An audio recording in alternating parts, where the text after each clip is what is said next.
핫한 IT 이슈를 조목조목 살펴보는 시간입니다.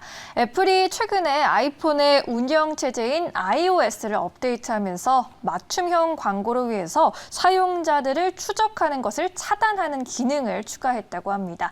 이로 인해서 페이스북처럼 광고 사업이 큰 회사들 상당한 피해가 예상되고 있는데요. 이 내용을 오늘 낱낱이 살펴보겠습니다. 제 옆에 디스트리트 김용영 편집장 나와 있습니다. 안녕하세요. 안녕하세요.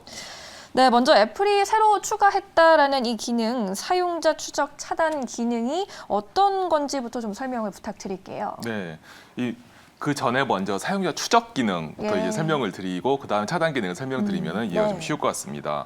이 사용자 추적 기능은 이제 인터넷이나 모바일에서는 이제 일반화되어 있는 사용자 맞춤형 광고를 이제 제공하는 데 쓰이는 기능을 말합니다. 네. 검색이나 방문 웹페이지나 이용 콘텐츠와 같은 이제 온라인, 모바일 이용 행태를 추적해서 소비자들의 관심 분야를 파악하는 것을 말하는데요. 네. 이렇게 파악이 된 관심 분야에 맞춰서 전달되는 광고가 바로 사용자 맞춤형 광고입니다. 네, 요즘에 많이 볼 수 있죠. 네, 맞습니다. 그래서 예를 들자면 우리가 인터넷에서 등산화를 한번 검색을 하면 뭐 페이스북이라든지 아니면 무슨 온통 이 온라인 쇼핑몰의 광고가 등산화로 도배가 되는 경우를 흔히 접할 수 있지 않습니까? 이게 바로 다 이 사용자 맞춤형 광고와 사용자 추적 기능이 작동이 돼서 이렇게 되는 거거든요. 근데 특히 페이스북을 사용하는 분들이라고 하면 이렇게 인터넷으로 한번 검색했을 뿐인데 페이스북에 관련 광고가 쭉 나오는 것을 경험한 경우가 많으실 거예요. 이게 어찌 보면은 굉장히 내가 무엇을 하고 있는지를 바로 이 페이스북이나 이런 인터넷에서 안다는 것 때문에 꽤 불쾌할 수가 있는데요. 가끔은 좀 무섭더라고요. 맞습니다. 그래서 이런 불쾌한 경험을 차단하기 위해서 애플에서 사생활 보호를 이제 명목으로 내세워서 이 추적을 차단하는 기능이 바로 사용자 추적 차단 기능입니다. 네, 뭐 저 같은 경우는 조금 뭐 무섭다고 느낀 적도 있고 어떤 사람들은 뭐 편리하다고 느낄 수도 있을 맞습니다. 것 같고요. 우리에게 맞춤형 광고를 제공한다라고 보면은 오히려 뭐 도움이 될 수도 있을 것 같은데 애플은 왜 굳이 차단 기능을 넣은 걸까요? 네, 분명히 말씀하신 것처럼 사용자 취향이라든지 또는 필요에 부합하는 측면이 있어서 도움이 되는 면이 분명히 있는데요. 하지만 이 과정에서 사용자의 민감한 개인정보를 너무 무분별하게 노출하는 경향이 있다는 것이 지적이 돼서 계속 문제로 거론이 되었었습니다.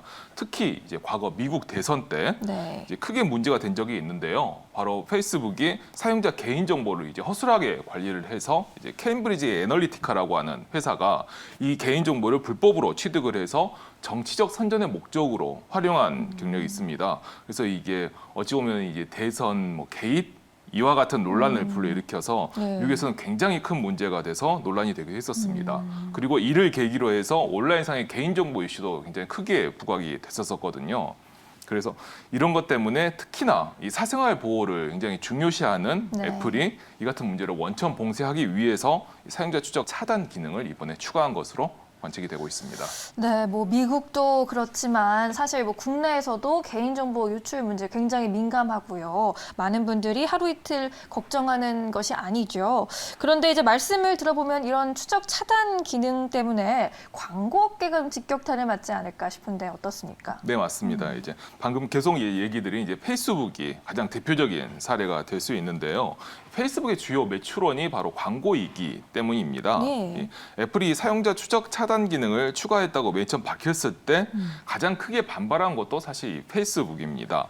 페이스북의 대표인 마크 주커버그가 나서가지고 이렇게 맞춤형 광고를 하지 못하게 만들면 페이스북 광고로 가장 큰 수혜를 받는 것이 이제 자영업자 또는 중소기업인데 이들은 어쩌란 말이냐라고 이렇게 목소리를 높여서 크게 말을 하기도 했어요. 그래서 사실 그리고 이 말도 어느 정도 일리는 있습니다. 이 맞춤형 광고를 하는 이유가 인터넷이나 모바일 광고를 통해서 상품을 바로 구매할 수 있도록 이 전환율이라고 부르는 거기도 합니다. 구매 전환율이라고 하는데 이게 바로 구매할 수 있도록 하기 위한 것인데 이런 상품 같은 이런 광고 같은 경우는 대기업보다는 아무래도 상품을 바로 판매하는 중소사업자들에게 혜택이 가고 이들이 주로 이용하는 경우가 많기 때문이죠. 이 비판을 이제 애플도 사실 이제 무시할 수는 없었어요. 그래서 이제 이 사용자 추적 차단 기능을 처음 이제 시행하겠다고 밝힌 게 지난해 6월이었고 애초 계획에는 지난해 이제 연말에 나오는 iOS 14에 도입을 하려고 했었습니다. 그런데 이 같은 비판이 워낙 거세가지고 좀 연기를 해서 지금 이 iOS 14.5인데요. 그래서 한 5, 6개월 정도 뒤에 이 기능을 본격적으로 업데이트를 한 것이죠. 하지만 이제 이 기능이 이 사용자 추적 차단 기능이 적용이 됐기 때문에 페이스북 또는 그리고 다른 온라인 광고를 주 사업으로 하는 회사들은 이제 이 맞춤형 광고를 위해서는 다른 방법을 모색해야 되는 상황에 처한 것입니다. 네, 애플이 이렇게 나온다면 뭐 다른 회사들도 뭐 따라갈 수 있는 움직임이 포착될 수도 있을 것 같고요. 페이스북 말고 다른 회사들은 그러면 어떨까요? 국내에서는 뭐 네이버나 카카오가 대표적일 텐데요. 네, 맞습니다. 네이버나 카카오도 광고 사업을 영위를 하고 있고 매출의 큰 부분을 차지하고 있죠. 네. 하지만 이제 페이스북 그리고 사실 이 온라인 광고에도 굉장히 큰 사업자가 바로 구글입니다. 네, 페이스북이나 구글과 비교를 했었을 때 아무래도 네이버나 카카오는 좀 영향을 좀 덜 받는다는 그런 평가가 있습니다. 그래요? 물론 아이폰을 쓴다고 하면 이 아이폰에서 네이버나 카카오에서 내 정보를 추적할지 여부를 차단할 수가 있기 때문에 결정을 할 수가 있기 때문에 영향이 아예 없다고 말할 수는 없습니다. 하지만 네이버나 카카오는 이제 말씀드린 것처럼 페이스북 그리고 구글과는 별개로 이제 사용자 정보를 관리하는 게 있거든요. 네. 그래서 이제 페이스북이나 이제 구글처럼 애플을 통해서 사용자를 관리하는 이런 경우에는 영향이 좀 크겠지만 이들이 이 네이버나 카카오 같은 경우는 별도의 관리 방법을 쓰기 때문에 좀 더 영향이 덜할 것으로 예상이 되고 있고요. 네. 그리고 페이스북 광고 효과가 하락하면서 이제 하락할 것으로 예상이 되고 있는데 이러면서 반대급부로 오히려 네이버나 카카오의 새로운 광고 상품들, 카페라든지 이런 커뮤니티를 활용한 광고 상품을 이용할 가능성도 제기가 되고 그럴 수도 있습니다. 있겠네요. 네. 특히 국내에서는 아이폰보다는 이제 안드로이드 스마트폰에 이 점유율이 좀 큽니다. 따라서 아이폰에 적용되는 이 기능이 바로 미치는 영향이 네. 좀 더 제한적일 수가 있고요. 그리고 그래서 페이스북만큼이나 네이버 카카오에도 악재다라고 말하기에는 좀 어렵습니다. 하지만 예. 이들보다 이제 오히려 국내 상장사에서도 디지털 마케팅을 하고 주요 업으로 삼고 있는 업체들이 꽤 있는데요. 네. 뭐 나스미디어라든지 인크로스와 같은 업체가 있습니다. 이들에게 어떤 영향을 미칠지를 좀 더 면밀히 살펴봐야 할 것으로 예상이 되고 있습니다. 네, 알겠습니다. 지금까지 애플이 이제 새롭게 도입한 사용자 추적 차단 기능과 연계된 개인정보 이슈들 좀 다뤄봤습니다. 광고 업계에 미치는 영향 우리가 면밀히 살펴봐야겠습니다. 오늘도 이슈다 마치겠습니다. 도움 말씀 고맙습니다. 감사합니다.